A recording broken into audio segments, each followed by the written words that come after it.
Chers frères et sœurs en Jésus-Christ, bonjour. Que la joie et la grâce de notre Seigneur et Sauveur Jésus-Christ soient toujours avec vous. Le peuple de Dieu sait parfaitement bien que le plus grand crime contre l'humanité est le rejet du libérateur et sauveur du monde, Jésus-Christ. Mais le peuple de Dieu, principalement ses bergers, sait-il que certaines doctrines qu'il enseigne et certains comportements et attitudes qu'il affiche face aux divers problèmes de la vie des hommes empêchent les nations à connaître et à croire en Jésus-Christ et tiennent l'Église bien éloignée de son rôle de lumière du monde? C'est pourquoi le peuple de Dieu a grandement besoin de connaître et de mettre en pratique la science des saints, c'est-à-dire la parole de Dieu appliquée à tous les secteurs de la vie de l'homme. Nous croyons que les émissions qui suivent aideront grandement le peuple de Dieu à changer son comportement. Nous lui demandons donc de bien les écouter attentivement et intégralement. Que Dieu vous bénisse. Dans ma marche pour le ciel, tout peut sombrer. Si la peur met des doutes sur ma route, C'est un réel plaisir pour nous d'entrer chez vous pour partager ce moment autour de la parole du Seigneur. Merci frères et sœurs d'être branchés sur nos antennes et bienvenue dans ce nouveau numéro de votre émission Parlons vrai, une émission qui vous permet de suivre des enseignements dignes de ces noms pour votre édification et votre croissance spirituelle. Notre invité n'est plus à présenter, vous le connaissez déjà car vous avez eu à suivre les numéros précédents de nos émissions que nous avons enregistrées avec lui. C'est le frère Sébastien Kindidi à qui j'ai dit bonjour. Bonjour sœur Charlane. Voilà, merci une fois de plus d'avoir répondu à notre invitation. Et aujourd'hui, l'enseignement va porter sur le thème « Notre identité en Christ ». Et je sais que nous sommes face aux enfants des dieux qui veulent découvrir notre identité en Christ. En fait, qu'est-ce que ça veut dire? Merci bien ma sœur. Notre identité en Christ. Nous sommes dans le monde, mais nous ne sommes pas du monde. Nous sommes donc différents de ceux qui pensent, de ceux qui réfléchissent, de ceux qui parlent comme les hommes du monde. Nous sommes bien différents. Mais d'où vient cette différence? La Bible nous dit, si quelqu'un est en Christ, il est devenu une nouvelle créature. Amen. Les choses anciennes sont passées. Voici, toutes choses sont devenues nouvelles. Mais d'où vient que celui qui est en Christ devienne une nouvelle créature? En quoi doit-il être différent des autres?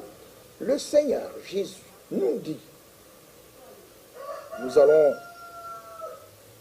ma sœur, lire parce que la vérité ce n'est pas moi, la vérité c'est la parole de Dieu, la vérité c'est Jésus-Christ. Lisons Jean chapitre 14 du verset 15 à 26. Suivons attentivement cela. Jean 14 du verset 15 à 26. Voilà, la Bible nous dit, si vous m'aimez, gardez mes commandements. Et moi, je prierai le Père et il vous donnera un autre consolateur afin qu'il demeure éternellement avec vous, l'Esprit de vérité que le monde ne peut recevoir parce qu'il ne le voit point et ne le connaît point. Mais vous, vous le connaissez car il demeure avec vous et il sera en vous. Je ne vous laisserai pas orphelin, je viendrai à vous.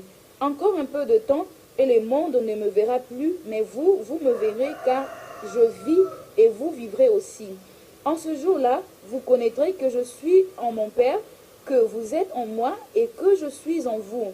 Celui qui a mes commandements et qui les garde, c'est celui qui m'aime, et celui qui m'aime sera aimé de mon Père. Je l'aimerai et je me ferai connaître à lui. Jude, non pas l'Iscariote, lui dit, Seigneur, d'où vient que tu te feras connaître à nous et non au monde? Jésus lui répondit, si quelqu'un m'aime, il gardera ma parole et mon Père l'aimera. nous viendrons à lui et nous ferons notre demeure chez lui. Celui qui ne m'aime pas ne garde point mes paroles, et la parole que vous entendez n'est pas de moi, mais du Père qui m'a envoyé. Je vous ai dit ces choses pendant que je demeure avec vous. Mais le Consolateur, l'Esprit Saint, que le Père enverra en mon nom, vous enseignera toutes choses et vous rappellera tout ce que je vous ai dit. Voilà. Amen. Amen. C'est merveilleux. La question de Jude à Iscariote, apôtre Jude, mais d'où vient que tu te feras connaître à nous et non au et monde. non pas au monde? La réponse, c'est parce que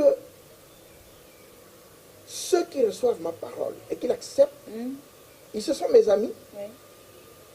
Je m'ouvre à eux. Mon Père, qui est l'Esprit, vient habiter en eux. Et moi, la parole, je viens habiter aussi en eux. Exactement. Parce que l'alliance, la nouvelle alliance, c'est une alliance d'esprit et de parole. Oui. Le Père et le Fils sont en nous. Oui. Ce n'est pas qu'ils seront, non. Ils sont. Dès que nous recevons Jésus-Christ comme Seigneur et Sauveur, Dieu nous envoie son esprit. Le Père habite en nous et l'esprit nous conduit vers la connaissance du Fils. C'est par l'esprit que nous connaissons les profondeurs de Dieu. Et nous allons découvrir ce que le Fils nous donne. Parce que le Fils, c'est la parole. La nouvelle naissance, c'est cela. Et lorsqu'on est né de nouveau, on devient différent du monde, des gens du monde. Exactement. On ne réfléchit plus comme les gens du monde. On ne parle plus comme les gens du monde. On ne marche plus comme les gens du monde. On devient différent. Celui qui est en Christ est devenu une nouvelle créature. Ma soeur, nous devons nous poser des questions maintenant si nous sommes réellement de nouvelles créatures. Si nous sommes en Christ et que nous voulons parler politique, nous devons parler politique différemment. Si nous voulons parler économie, nous devons parler économie différemment. Si nous voulons parler social, nous devons parler social différemment. Et d'où vient que nous ayons un langage différent? Mais à cause de l'Esprit Saint qui habite en nous, le Père et le Fils habitent en nous, nous devenons de nouvelles créatures. Mais lorsque nous sommes derrière les hommes du monde, lorsque c'est ce qu'ils disent que nous suivons, est-ce que nous pouvons réellement nous dire nouvelle créature? C'est pour cela, bien-aimés, que nous devons grandir. Nous sommes nés de Dieu. C'est un acte qui est posé. Quand on croit, on devient une nouvelle naissance. Oui. Mais pour devenir réellement une nouvelle créature, c'est de manière progressive. C'est-à-dire que vous devez avoir des enseignements. Cela veut dire que vous devez connaître la science des saints.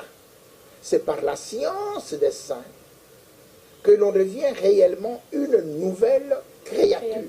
La connaissance de la science des saints.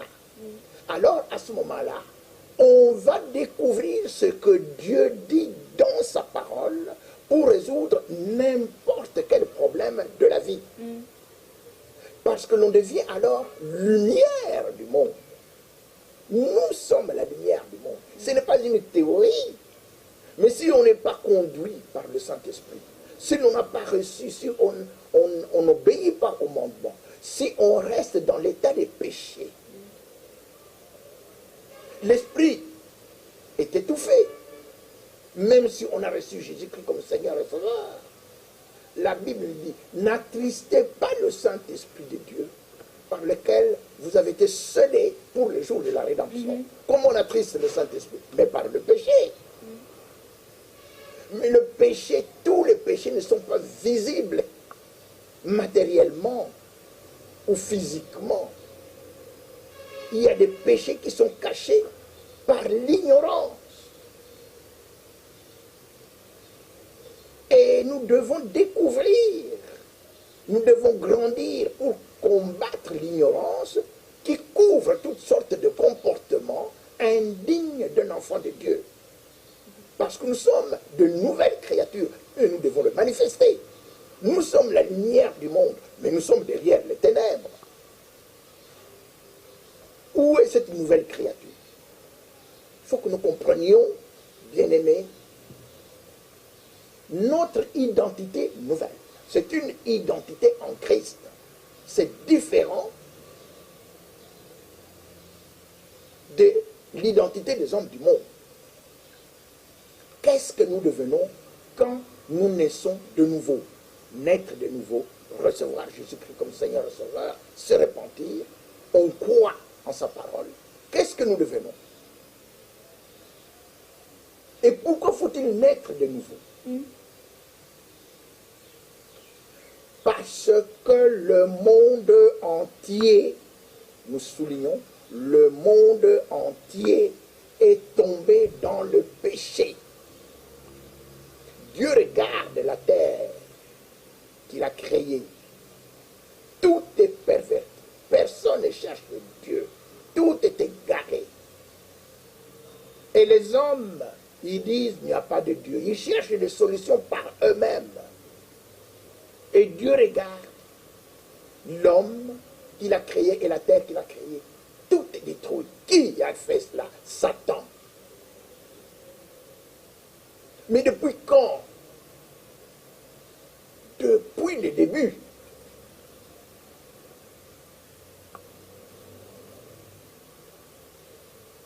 L'homme a péché, Adam a péché, et toute la nature humaine a péché.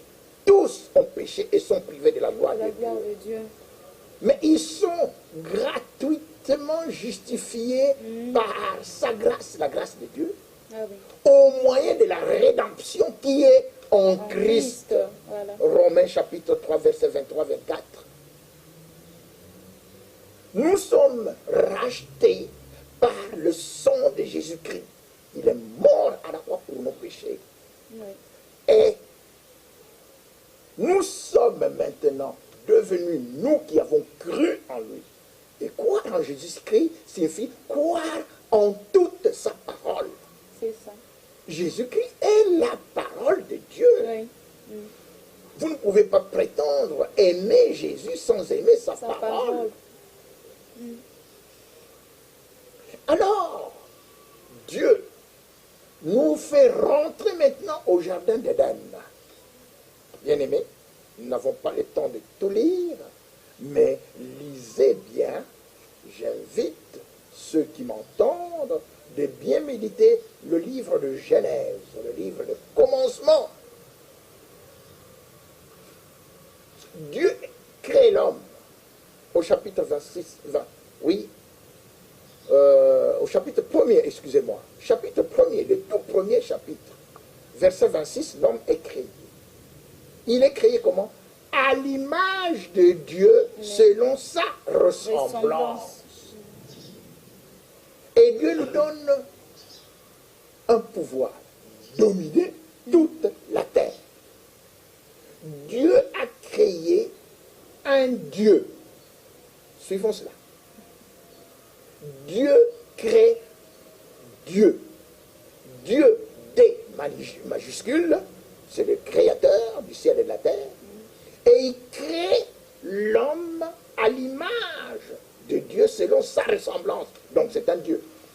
Un Dieu minuscule, D minuscule. Et nous allons retrouver cela dans le psaume 82. Vous êtes des dieux. Nous y reviendrons. Vous êtes des fils de Dieu. D minuscule. Et quand on est Dieu, D minuscule, fils de Dieu, nous ne pouvons pas être comme des fils du malin, fils du monde, Parce que le malin a justement perverti la terre. Et parce que nous sommes fils de Dieu, nous devenons lumière comme lui. Jésus-Christ, je suis la lumière du monde. Et nous sommes aussi la lumière du monde.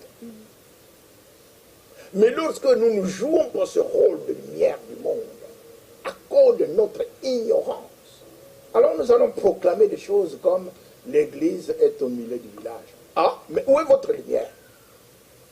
Vous allez proclamer des choses comme la séparation de l'église et de l'État. Le Créateur, vous allez le séparer de sa création. Où est la lumière?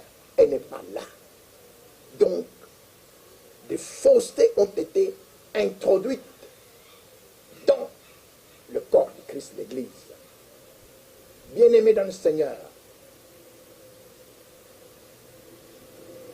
nous le disons et nous le répétons, tout ce que nous disons, c'est une grâce, grâce, grâce et grâce. Nous n'avons rien mérité, mais c'est une grâce de Dieu. Lorsque l'homme est créé à l'image de Dieu selon sa ressemblance, Dieu communique à l'homme ce qu'il doit faire. Désormais, l'homme ne fait rien sans recevoir des instructions de son Créateur. C'est ce que nous sommes. Voilà. Parce que nous sommes de Dieu. Oui. Lorsque nous sommes nés de nouveau, nous rentrons au stade initial, c'est-à-dire d'Adam, sans péché. La personne, l'homme, créé à l'image de Dieu selon sa ressemblance, Adam, jusqu'au 3e chapitre de Genèse, il est en relation directe avec Dieu. Et Dieu l'instruit. Vous allez dominer la terre. Et comment vous allez la dominer, la terre? Soyez féconds, multipliez, remplissez la terre, assujettissez-la. Il nous donne le pouvoir, parce que l'homme qui a été créé a le pouvoir politique. Nous insistons. Le pouvoir politique, il est roi de la terre. Il est seigneur de la terre. Pouvoir politique donné à Adam. Le pouvoir économique aussi. Dominer la terre signifie gérer la terre. Signifie gouverner la terre. Ça signifie commander, etc. Mais c'est l'homme, c'est Dieu qui lui donne cette autorisation, ce pouvoir-là. C'est l'homme politique qui a été créé par Dieu. C'est un homme politique. Mais il est aussi un homme économique. Soyez féconds. Nous avons eu à expliquer tout cela par les émissions passées. Bien-aimés dans le Seigneur, nous sommes à la 31e émission. Ce sont des enseignements, la science de ça pour approfondir la parole de Dieu, pour que nous cessions de demeurer des enfants. L'économie, la politique viennent de Dieu et Dieu l'a donné à l'homme qu'il a créé. Soyez féconds. Multipliez ces effets. Augmentez le nombre. Le nombre de quoi? Pas seulement le nombre de personnes. Dieu n'est pas un irresponsable pour donner à l'homme la faculté de procréer, d'avoir beaucoup d'enfants, et qui vont être malheureux parce que ne mangeant pas, parce que ne se vêtissant pas. Non! Multiplier, multiplier, pas seulement les hommes, mais multiplier aussi les biens, multiplier aussi les services, multiplier aussi tout. C'est l'économie. Assujettissez la terre, transformer la terre. C'est par la science et la technologie. Ma soeur, voulez-vous lire Proverbe, chapitre 24, Proverbe, chapitre 24, du verset 3 à 4. Proverbe 24, 3 et 4, la Bible nous dit: c'est par la sagesse qu'une maison s'élève et par l'intelligence qu'elle s'affermit. C'est par la science que les chambres se remplissent de tous les biens précieux et agréables. Amen. Amen. C'est par la science que tous les biens précieux et agréables vont être produits. Ces chambres, nous pouvons dire, au lieu de chambre, nous pouvons dire, c'est par la science que la ville, Kinshasa ou ailleurs, que le pays, Congo ou un autre pays, va se remplir de tous les biens précieux et agréables. C'est par la science, la maîtrise de la science et de la technologie, que vous allez créer tous ces biens dont vous avez besoin, dont l'homme a besoin. Multipliez, remplissez la terre, assujettissez-la. C'est par la science qu'il va créer des avions. C'est par la science qu'il va créer des bateaux. C'est par la science qu'il va créer des véhicules, qu'il va créer des routes, etc. Par la science, par la science, par la science. C'est encore Dieu qui parle. Et ça ne vient pas par un parti politique, ça ne vient pas d'un parti politique. Non. C'est Dieu qui est la vérité qui vous le dit. C'est par la science. La Bible nous dit, voici le commencement de la sagesse. Acquiert la sagesse. Et avec tout ce que tu possèdes, acquiert l'intelligence. Ouais. Tu vas fabriquer ces biens et ces services. Tu vas avoir l'abondance. C'est par la formation. Et avec tout ce que tu possèdes, tout ce que tu as investi cela dans le capital humain. Cela veut dire que le budget national doit contenir une part très importante consacrée à la formation, à l'enseignement, à l'éducation. C'est cela la base. Comprenons bien cela. Ce n'est pas un parti politique qui va vous enseigner cela. C'est la Bible. Et c'est la condition sine qua non pour que vous deveniez prospère. Parce que l'homme qui a été mis au jardin d'Éden, il devrait être prospère. Dieu ne lui a pas donné simplement le pouvoir de dominer la terre, mais il lui montre aussi comment il doit dominer la terre. Il faut qu'il soit riche. La Bible nous dit, ton Dieu t'ordonne que tu deviennes puissant. Mais comment vas-tu devenir puissant en étant pauvre? Et comment tu vas découvrir cette richesse, cette puissance, toi, si tu ne t'appuies pas sur la parole de Dieu? Et lorsque toi qui t'appuies sur la parole de Dieu, tu renvoies la balle à ceux qui ne connaissent pas la parole de Dieu, mais comment un pays va-t-il marcher? Parce que tu es la lumière du monde. Nous devons donc nous repentir, bien-aimés, comme nous l'avons si souvent répété. Nous avons donné aux païens, c'est-à-dire aux ténèbres, le soin de conduire, alors qu'ils n'ont pas la lumière. La lumière, c'est une personne, c'est Jésus-Christ.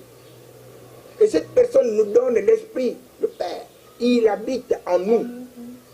Jésus-Christ est avec nous tous les jours jusqu'à la fin du monde.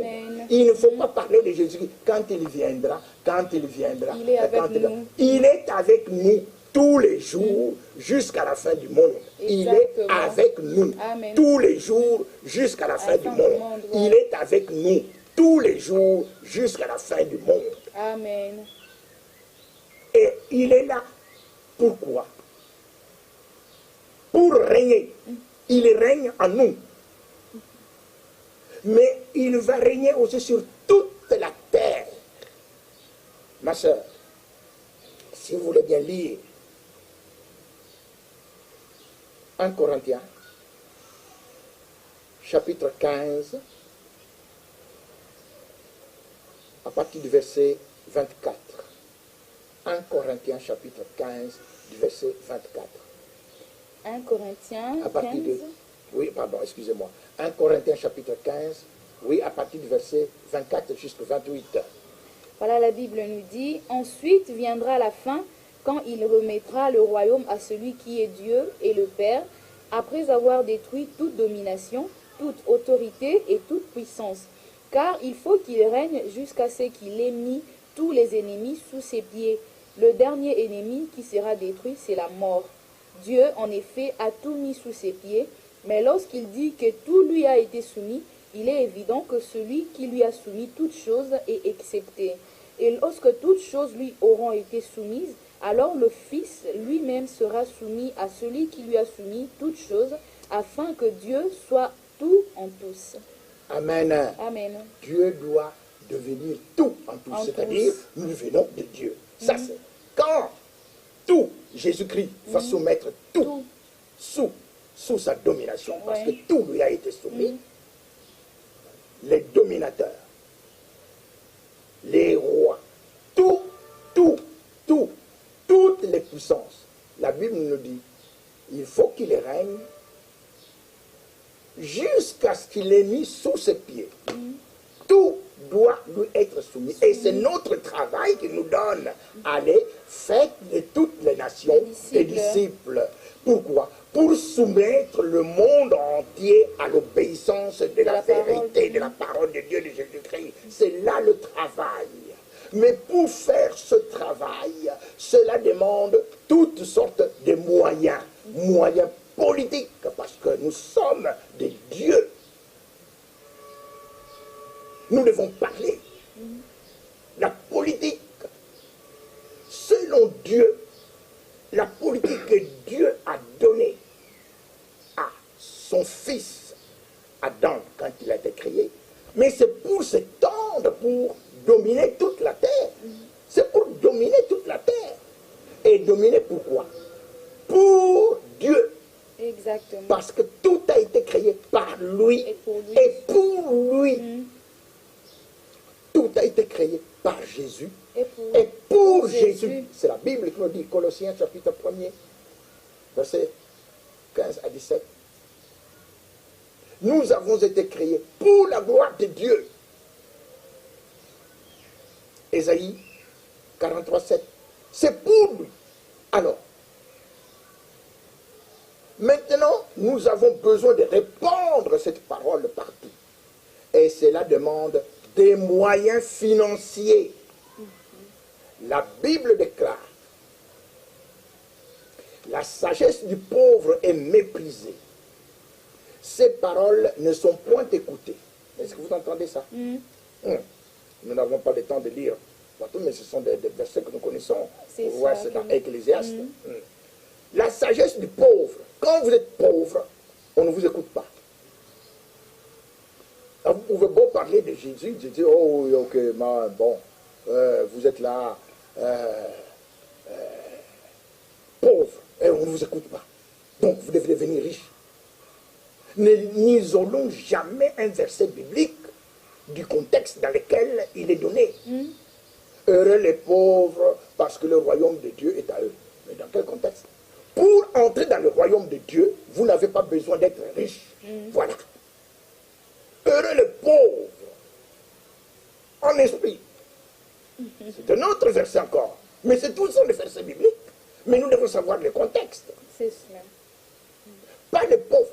Quand vous êtes dans le royaume de Dieu, parce que vous êtes fils de Dieu, vous êtes du royaume, vous êtes entré par la porte qui est Jésus-Christ. Jésus-Christ, Dieu, propriétaire de tout, veut que vous deveniez riches. Ton Dieu t'ordonne que tu deviennes puissant. Mais comment vas-tu devenir riche? En assujettissant la terre, en multipliant, en maîtrisant la science et la technologie. C'est ce que nous venons de dire. C'est ce que nous venons de lire. Mais pourquoi cela ne se fait-il pas dans des pays, nous qui sommes chrétiens et qui connaissons la parole de Dieu? Mais pourquoi on n'est pas arrivé à assujettir la terre, à maîtriser la science et la technologie? On est là toujours en train de se plaindre. Nous avons une économie extravertie. Ah, une économie pauvre. Tournée vers l'extérieur. Vous dépendez de l'extérieur pour tout. Et pourtant, vous êtes dans un pays riche. Vous avez toute l'abondance. Vous avez tout. Et pourquoi? Oui, le pays, on crie. Nous avons dit cela, nous avons répété. Le Congo, la République démocratique du Congo, c'est un scandale géologique, un scandale hydrographique, un scandale agricole. Oui, tout cela, c'est bien beau. Mais ce qui est scandaleux, c'est que malgré toutes ces potentialités, vous restez scandaleusement pauvre. Alors, vous comprenez? Mais alors, où est-ce que vous allez trouver la solution? La solution ne se trouve pas dans un parti politique. La solution, c'est Jésus-Christ. Quand nous chantons, Jésus est la solution. Ce ne sont pas des blagues, mais il faut que nous concrétisions cela. Nouvelle créature, oui, mais il faut mettre la parole de Dieu en pratique. Sur le plan intellectuel, nous l'avons déjà dit, nous avons déjà répété, vous savez, comme nous l'avons dit, la parole de Dieu, c'est un diamant à plusieurs facettes. Nous tournons ici, mais c'est toujours comme le Paul dit, mais nous répétons toujours les mêmes choses. Mais oui, mais parce que les gens sont durs d'entendement, on n'entend pas facilement. Maintenant, soyons un peu plus concrets. Est-ce que depuis les débuts, depuis que nous sommes indépendants, depuis 1960, on ne sait jamais, on n'a jamais cherché à maîtriser la science et la technologie? J'ai dit oui et non.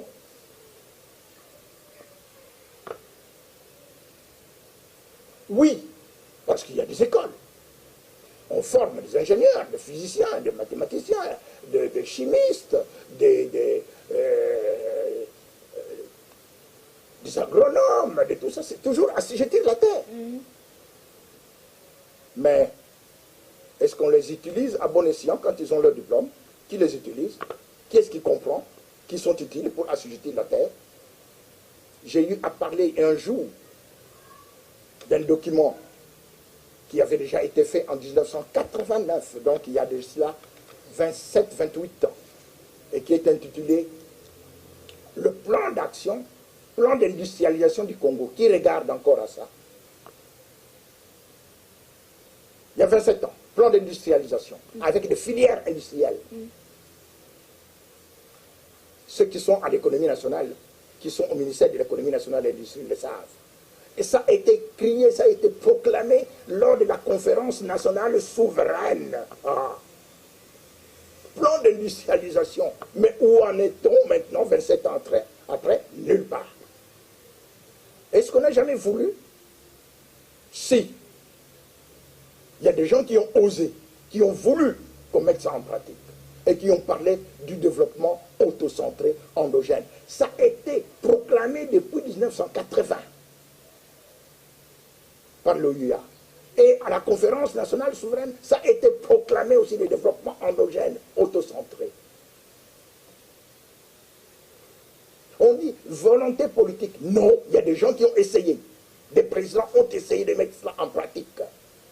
Le président Laurent Désiré Kabila, pour ne parler que de lui, il a parlé au moins, il a parlé du développement endogène, sans peut-être commencer réellement à mettre ça en pratique.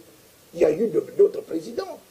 Thomas Sankara, au Burkina, tous les deux présidents ont été tués.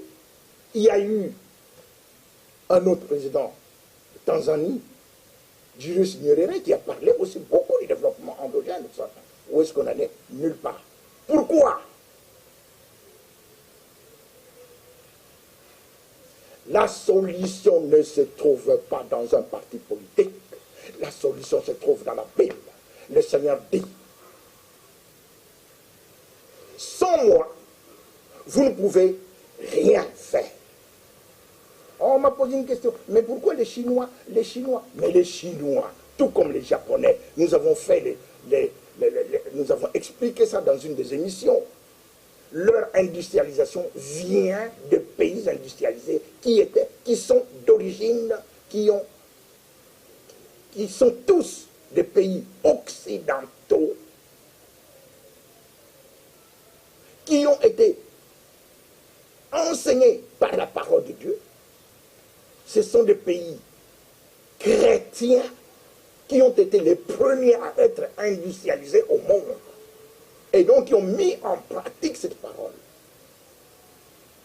Et ça a été communiqué jusqu'à l'URSS, qui était aussi, qui est redevenu, mais qui était aussi un pays dit chrétien. Mais après la révolution 1917, l'hellénisme, le communisme est entré et on a balayé, bien sûr, tout ce qui était chrétien. Mais la vérité est là. L'URSS a assisté la Chine pendant une dizaine d'années. Mais cette technologie que l'URSS a donnée à la Chine venait d'où? De l'Occident chrétien. Après ça, la Chine, sans connaître la parole de Dieu, a continué à mettre en pratique l'assujettissement de la terre. Mais c'est toujours la parole de Dieu. Le Japon, en 1884, bien aimés, vous qui m'entendez, écoutez bien. Nous avons eu la grâce de connaître un peu l'histoire.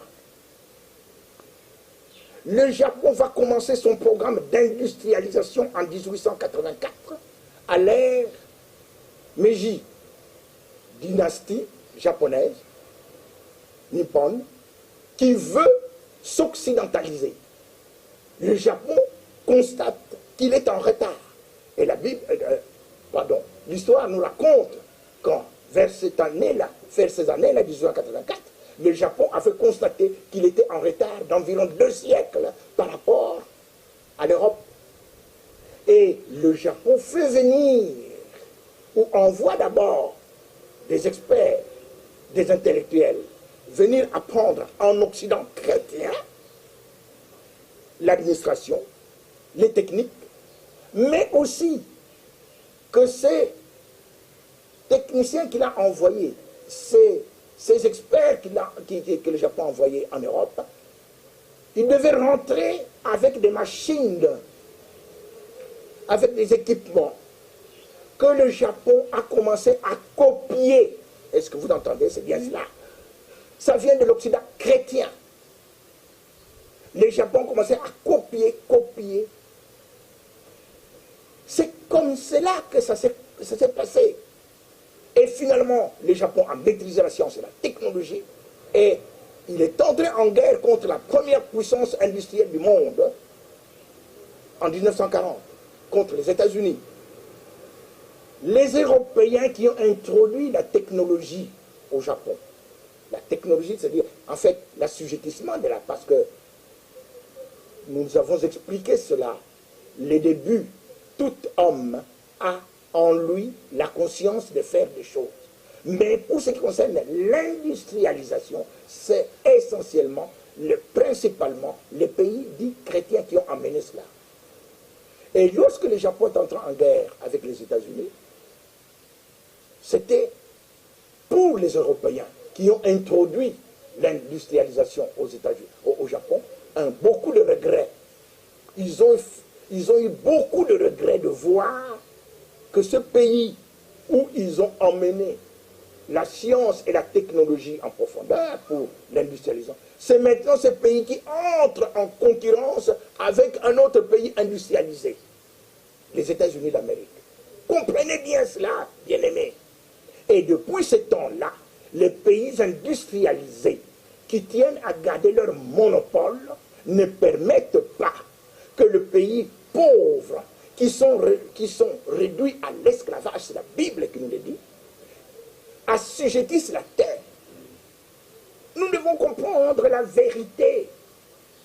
Alors, à partir de ce moment-là, le robinet est fermé. Nous n'avons plus la main tendue qu'avait l'Europe vis-à-vis du Japon, parce que l'Europe, tout comme les autres puissances industrialisées, ne tiennent pas à avoir un autre Japon quelque part dans le pays du tiers-monde. Comprenons cela. Ça fait au moins 50 ans,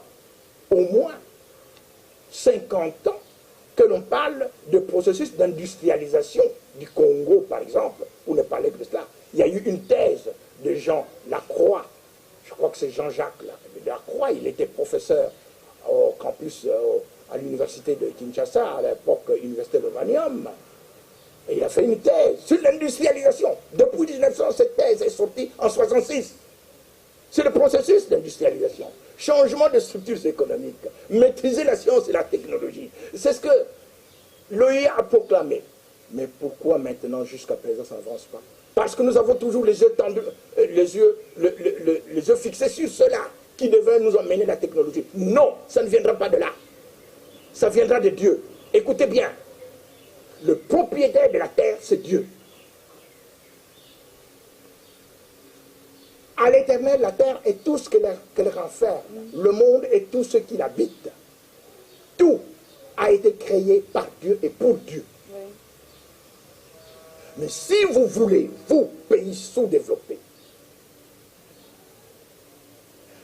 avoir cette technologie étrangère qui va vous permettre de créer des biens et des services, qui va vous permettre de créer des emplois, qui va vous permettre de vous enrichir, vous devez obligatoirement passer par une voie. Cette voie s'appelle Jésus-Christ. Parce que c'est lui maintenant qui a tous les pouvoirs dans le ciel et sur la terre. Et il est au-dessus de toute domination, de toute autorité. Il va les assujettir. Il va les mettre à genoux. Ce nom de Jésus que nous prononçons, il est élevé au-dessus des cieux. Au nom de Jésus, tout genou doit fléchir dans le ciel, sur la terre et sous la terre. Et toute langue doit confesser que Jésus-Christ est Seigneur. Amen. C'est lui qui va mettre à genoux toutes ces puissances. Nous ne leur en voulons pas parce que c'est le problème de cœur de l'esprit. Nous avons dû expliquer que quand on n'est pas né de Dieu, quand on n'a pas l'esprit de Dieu, on ne peut pas aimer son prochain comme soi-même. Donc c'est ça le fondement.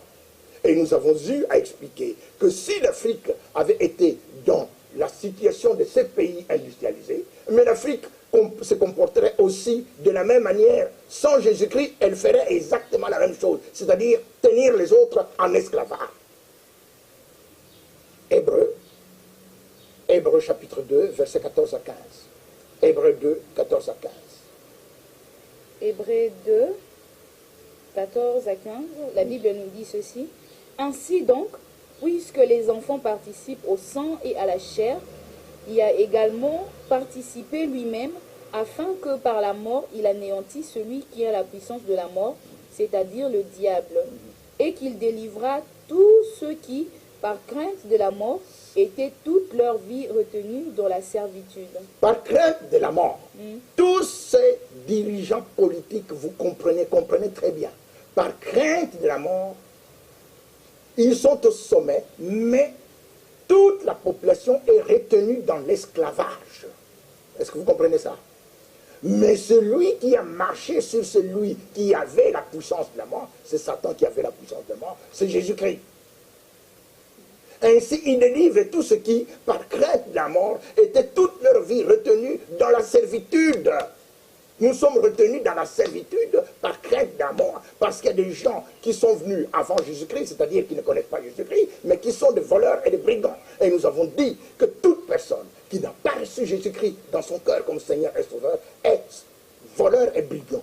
Il vole ce qui appartient à Dieu, il tue, parce qu'il n'amène pas les gens à la repentance, à la connaissance de la vérité, à la connaissance de la vie. La vie, c'est Jésus-Christ. Voilà, ma sœur, c'est que nous devons connaître. Alors, ce sont ces choses qui doivent être prêchées. Ce sont ces choses qui doivent être connues partout pour la repentance de tous, riches et pauvres. Jésus-Christ n'est pas venu simplement pour les pauvres, il est venu aussi enseigner sa parole pour les riches, pour qu'ils se convertissent. Parce que nous avons eu à le dire, lorsque les riches se convertissent, lorsqu'ils viennent au Seigneur, c'est eux qui vont venir vers vous. La Bible nous dit à Ésaïe, vous appellerez des nations que vous ne connaissez pas, mais les nations que vous ne connaissez pas viendront. À cause de l'Éternel ton Dieu, à cause du Saint d'Israël qui te guérit, qui te bénit. Donc, ils vont venir. Mais les autres qui vont continuer à s'entêter, Dieu va les rendre pauvres. La Bible nous dit, ce que les méchants redoute, c'est ce qui va lui arriver. Ce que le juste désire, il va l'avoir. La Bible ajoute, le juste est délivré de la détresse et le méchant prend sa place. La Bible ajoute, plusieurs premiers seront les derniers et plusieurs derniers seront les premiers. Voilà. Et ça, ce n'est pas un parti politique qui fera ça, c'est Jésus-Christ. C'est Jésus-Christ, nous devons nous y attacher. Et nous invitons donc tous à la conversion, à connaître la parole de Dieu. Mais plusieurs ne vont pas accepter cela. Et c'est pour cela que le Seigneur nous dit de sortir du milieu d'eux. Sortir du milieu d'eux. Sortir du milieu des païens. Sortir du milieu de ceux qui rejettent Dieu. Pour ne pas participer à leur péché. Quel est leur péché? Leur péché, c'est l'abandon de Dieu. Rejet de Dieu. Rejet de Jésus-Christ. Mon peuple a commis un double péché. Ils m'ont abandonné, moi qui suis une source d'eau vive, pour aller se creuser des citernes crevassées qui ne retiennent pas d'eau. Les partis politiques, citernes crevassées. Les philosophies du monde, citernes crevassées. Il faut rester attaché à Jésus-Christ, voilà, qui est la vérité, qui est la lumière. Alors voilà, c'est la séparation. Séparons-nous. La Bible insiste là-dessus. C'est alors seulement après la séparation que Dieu va bénir. Voilà. Il faut que nous comprenions. Merci frère Sébastien Kingidi. Je comprends qu'il y a encore beaucoup de choses à dire, mais nous sommes arrivés à la fin de cette émission. Quel est votre dernier mot pour clôturer, car nous avons déjà même dépassé les temps? Merci ma soeur. Vous avez dit, hein, nous avons encore beaucoup à dire. Dans la grâce que Dieu nous a donnée, l'Esprit nous pousse encore, pousse encore. Nous avons déjà dit que ça c'est la dernière, ça c'est la dernière. Nous avons dit, mais maintenant voilà, ça continue. Voilà. Tout l'honneur et toute la gloire à Jésus-Christ. Dieu ne donne pas sa gloire à un homme, Dieu donne sa gloire, donne sa gloire à lui-même. Alors, qu'est-ce que nous pouvons dire en dernier lieu? Bien-aimés, nous avons encore beaucoup de choses à dire, mais c'est la séparation maintenant. La séparation. Séparation. Si vous êtes né de Dieu, vous ne pouvez plus faire la politique comme le monde. C'est vous qui êtes homme politique, c'est vous qui êtes la lumière, c'est vous qui devez éclairer. Et il n'y a que vous qui pouvez sauver les misérables et l'orphelin.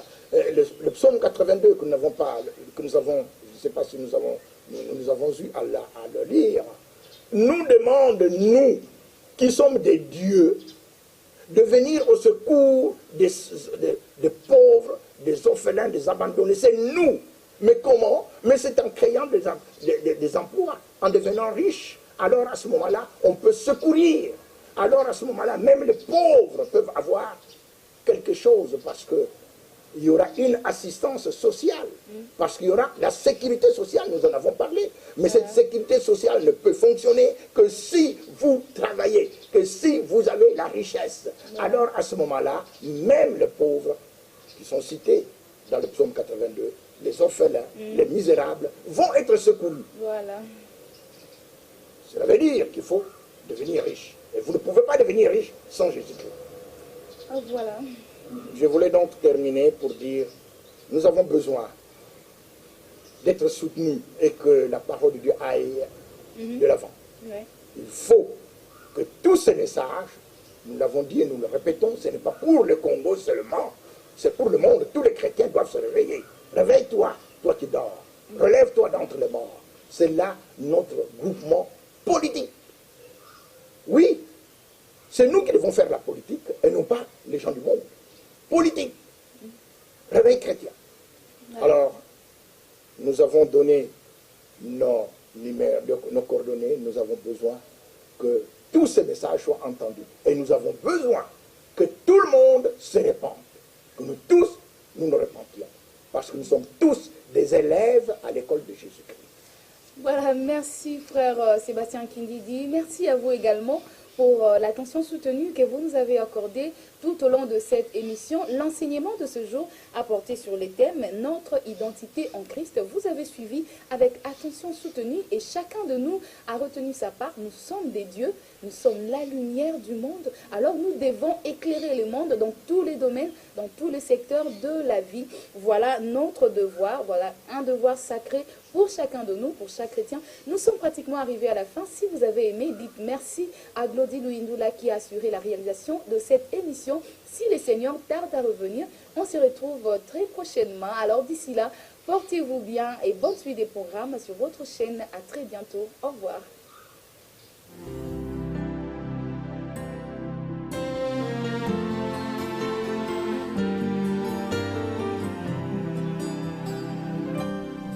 Dans mon parcours sur la terre, ton